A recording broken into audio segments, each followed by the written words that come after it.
I am smart, I am intelligent, I am capable.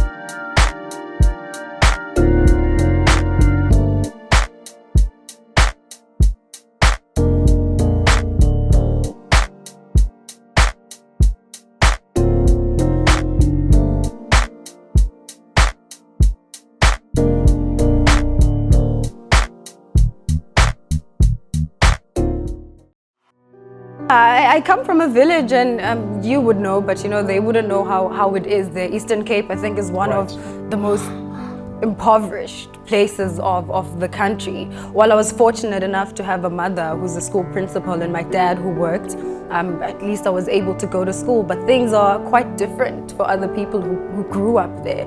And it's quite difficult to make it out of there. And so I think because I grew up there and people saw me growing up there now, I'm Miss Universe, it adds like an element of hope to people who feel like they couldn't have been able to do it before.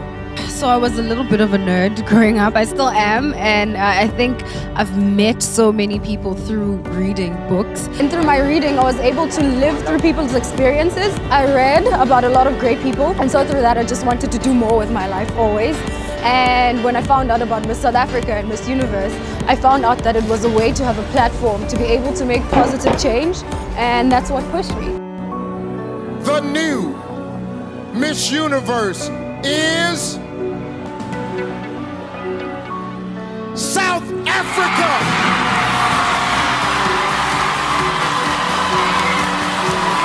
It's something, it's unbelievable. It's a feeling that I can never describe to people when they ask, because you have 90 beautiful women. They're all smart and they're all intelligent. It's a shock, but at the same time you worked so hard to be in that moment. It felt like gratitude. I mean, at first it was a bit scary, and a little intimidating to think I'm where I am and people are listening and people want to know what I'm doing and whatever I say has an impact. But then I quickly realized that, I should just look to use the platform responsibly. I have to be responsible with it because of the people that follow me. People followed me because I was myself. People followed me because I was authentic, and I just decided to keep it that way and not to change. So that's why it's less scary. And I think that's my responsibility, because the title does come with a huge responsibility. It has to reflect from me first. I have to be, a leader in my own right, break these boundaries and be brave enough not to allow society and people to shut me up and shut me down when I have opinions. I have a voice. I have things that I want to say. I need a leadership position. I need a visible position where people can hear the things that I want to say. Just sometimes need these platforms to be able to stand there and speak about the things that we're passionate about, and to stand up for people who aren't able to stand up for themselves. As a young girl growing up, even as a young woman, sometimes I'm scared of speaking up when I feel, strongly about something, because I'm scared of my own power, of what people will label me as if I'm ambitious and I'm a woman, because that's not something we're taught. You're not taught to be ambitious as a woman. And so when you are, sometimes you shy away from it, or you're scared of voicing your opinions. And I think we need to start honing that at a young age, to say, don't be scared of your power. You have a voice, learn to use it. And I want us to stop being scared of that power, embrace it, and step up into all of these spaces and occupy, man. It's so important as a young person to realize your worth and to realize that you have so much space to take up in the world, and that you need to learn to find what it is that you're passionate about and place yourself. When you walk into a room, don't be scared to express yourself and to show people how you feel and to teach them things and to learn from them as well. When we say women must lead, we're not saying women must replicate themselves into men. We're different for a reason. Yes. That's why we're men and women. We're not saying let's become each other, but we're saying embrace what you have, embrace your softness and your kindness, because that on its own can be a form of beautiful, leadership. Amen. So it wasn't easy for me either growing up, especially growing up shy, because I never felt like, I always knew deep down inside that I had so much to say and that I had so much potential, but was so scared to break into, my own, until I started self-affirming. For me, that's where it started, just waking up in the morning and saying, listen, you're as good as all the boys in class. There's so much confidence, and you can be as confident as they are too. Just learn to speak up more.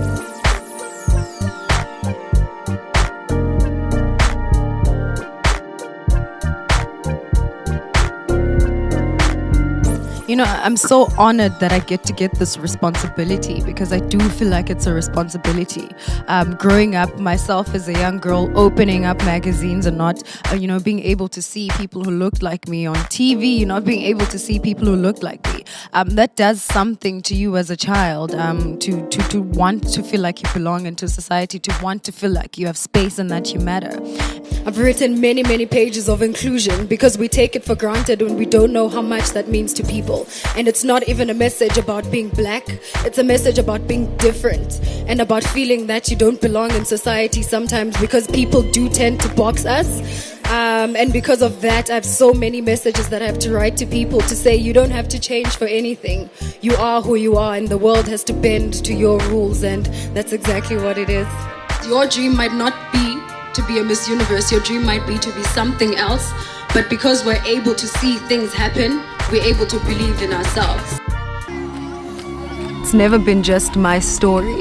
And I answered on the Miss Universe stage. I said the reason why I feel, that I should be the next Miss Universe is because young girls who look like me, young girls who have felt like me, even if their skin is not brown like mine, at some point in their lives they felt like they don't belong. And I felt like I should win in that moment, because I wanted them to look at my face and see their faces reflected in mine.